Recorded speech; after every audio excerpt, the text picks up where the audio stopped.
Episode 182. Are these comics going to make good film and television shows? We have The Avengers by Jed MacKay at number 21. And we have Red Sonja, number 16 by Torrin Grunbook. Let's talk about them right now.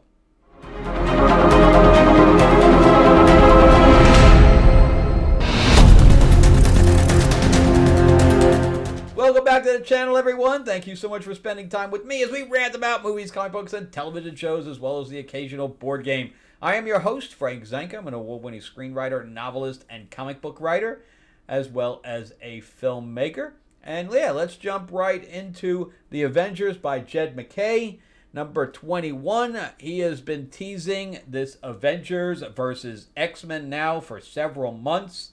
And of course, we've had an Avengers versus X-Men in the past.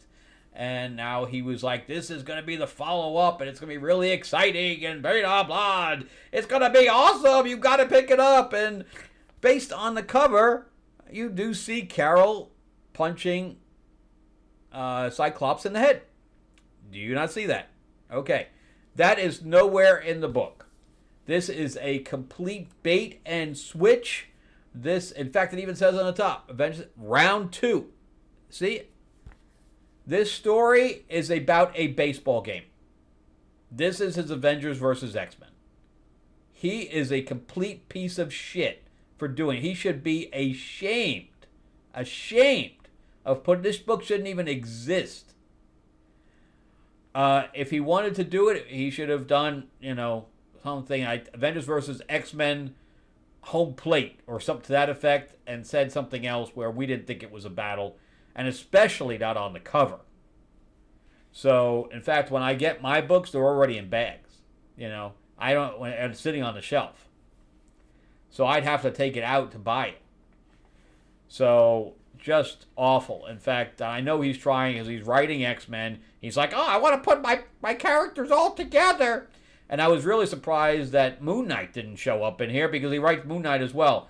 Of all the things, Moon Knight is the only one that I like that he writes. He doesn't get it. Whatever team type of stuff is going on, he doesn't understand it. But, like with Moon Knight, he focuses on Moon Knight, but he also dabs into the other characters. But he doesn't have like a main character to focus on in these books, so he's lost. So we have them showing up. We had the Avengers showing up at the X-Men. I'm trying to remember. It was some kind of a factory, a Sentinel factory that they turned into their thing. So in fact, it says the factory right up on top.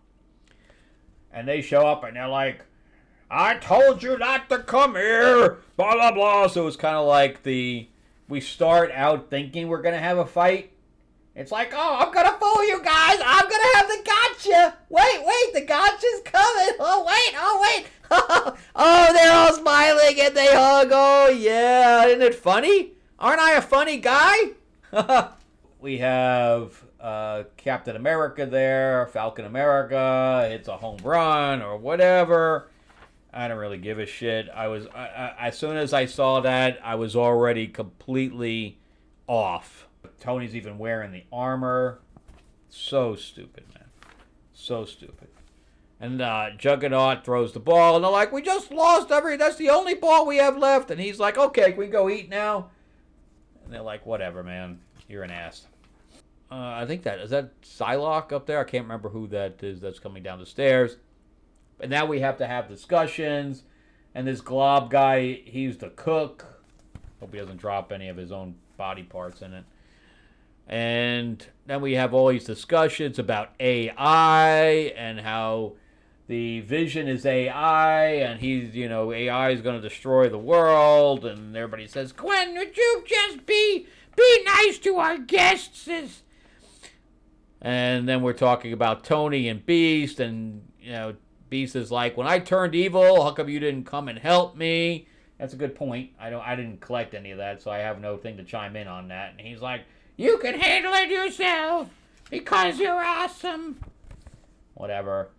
And then Storm is talking to this other girl, and she's like, you're awesome, and I want to be like you. And she's like, oh, you're going to be awesome by yourself. Whatever. Over it. You can see how fast I'm going. There's literally nothing here. There's literally nothing here. And then Scott and Carol are like, are you going to be there for me when things turn to shit? And she's like, yes, I will be there for you when things turn to shit. Okay, cool. Bye. That's it. That's the entire thing. And I'm going to get the next issue just to see how he can screw up Black Cat. And why is Black Cat in the Avengers? What is going on there? So I'm going to get that, and I'm cutting this thing. I'm done. I can't believe he put that. I can't believe he got paid for that script. And I can't believe they marketed it that way. That's just sad. All right, so let's jump into Red Sonja. But before we do, remember to give me a like and give me a subscribe if you can. I am trying to grow the channel out. Ring that bell, ding, ding. And then, as I said, I'm also a comic book writer myself. This is Lords of L.A. This is my vampire mob set in 1950s Hollywood. This is the first issue here. And it's got plenty of blood, sex, and gore in it. It's more of an adult-themed book. But it's 48 pages, and if you'd like one, I am signing them. So I have 4 covers in so far. I have 2 more coming because I'm fulfilling my Kickstarter pledges right now, but I do sign them. And if you want one, just let me know in the comments section, and I'll hook you up. All right, so this is the Samurai cover. And again, the artwork is by the same artist. It is a story of Lena Morgan, who is a lounge singer in the 50s, and Marilyn Monroe is also in it because it's the 50s. This is the Katana cover, and then we have the cover with Helene, and she is turned by one of the mob family leaders, and she doesn't know which one, so 60 years later she comes back for her revenge. So anyway, if you like one, let me know. And plus, if you are a fan of Green Hornet and any kind of real good writing, Timothy Zahn, who wrote and created Thrawn, is writing along with Kevin J. Anderson, who does Dune, among other things. Brandon Easton, who did some of the scripts for Marvel's Agent Carter. Cover art by Matt Wagner of Batman and Grendel fame. It's going to be awesome. You can go to greenhornetnoir.com. We are going to be launching in January, but you can sign up for notifications by going to that link, or there's also a link in the description below. You can just click on it, and one click and you'll get notified. But anyway, definitely check that out. We're surpassing over 100 followers right now. I'd like to get 200 by the time we launch next month. All right, so let's jump into a Red Sonja. This is by Thorne Grumbuck, which is a female. This is issue 16. She's been writing it for a while now. And I like the first volume, and I like this one as well.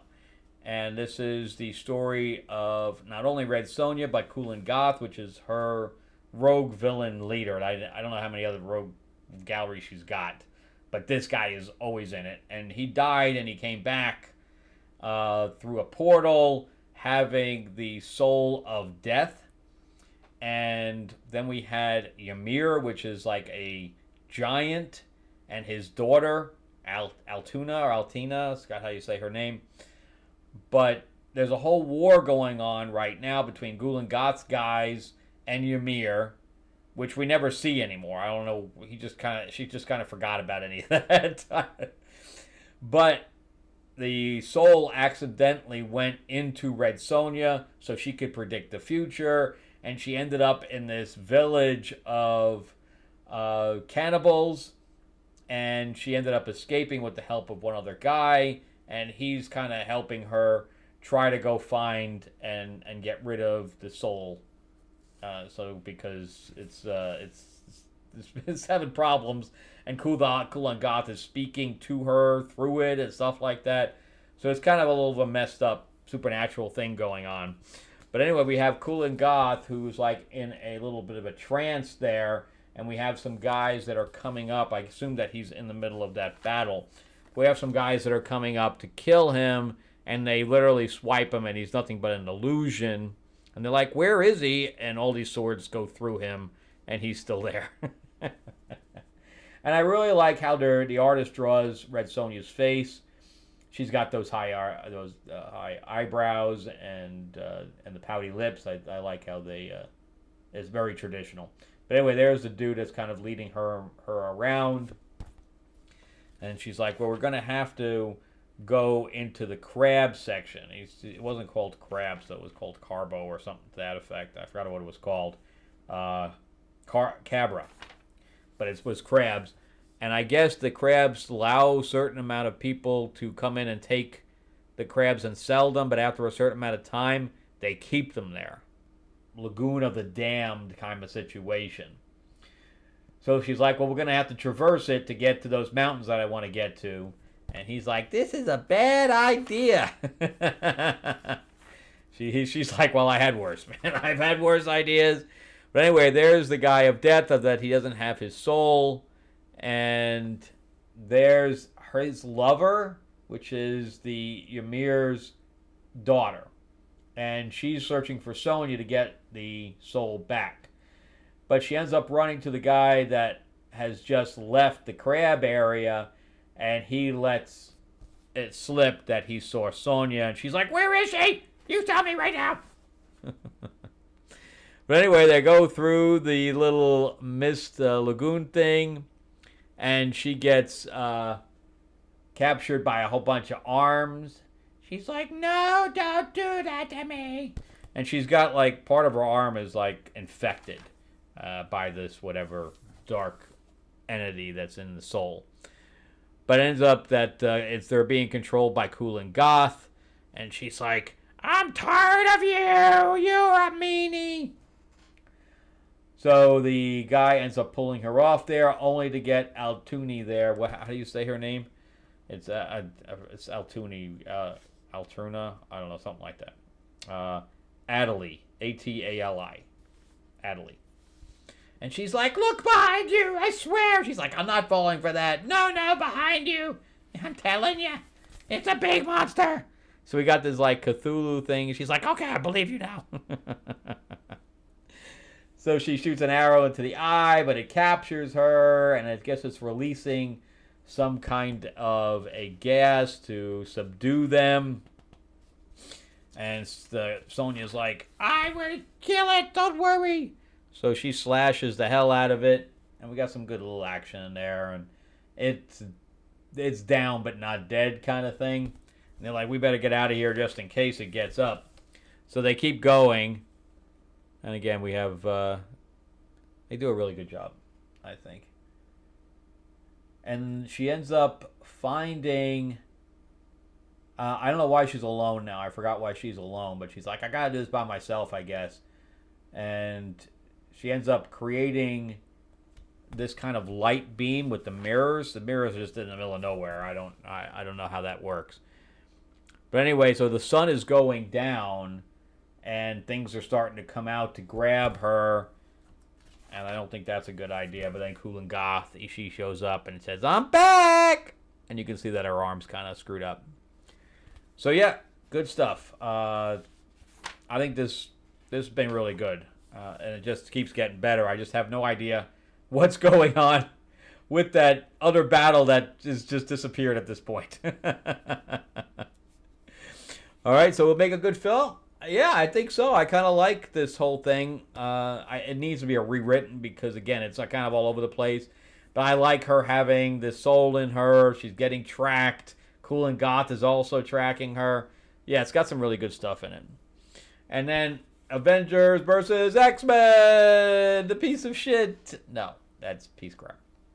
I'm very close to just ripping it up. If it wasn't for $5, I'd rip it up and throw it in the trash. All right, and it's not the artist's fault, that's for sure. All right, well, that's it for me. Again, give me a like if you can. Give me a thumbs up. And if you can subscribe, please do. Also, ring that bell, ding, ding. And if you'd like to get involved with Green Hornet, it's going to be Amazing Anthology, 50th anniversary. Go to greenhornetnoir.com, or you can click the link in the description below as well. All right, have a great week, guys, and thank you guys so much for watching. All right, bye-bye.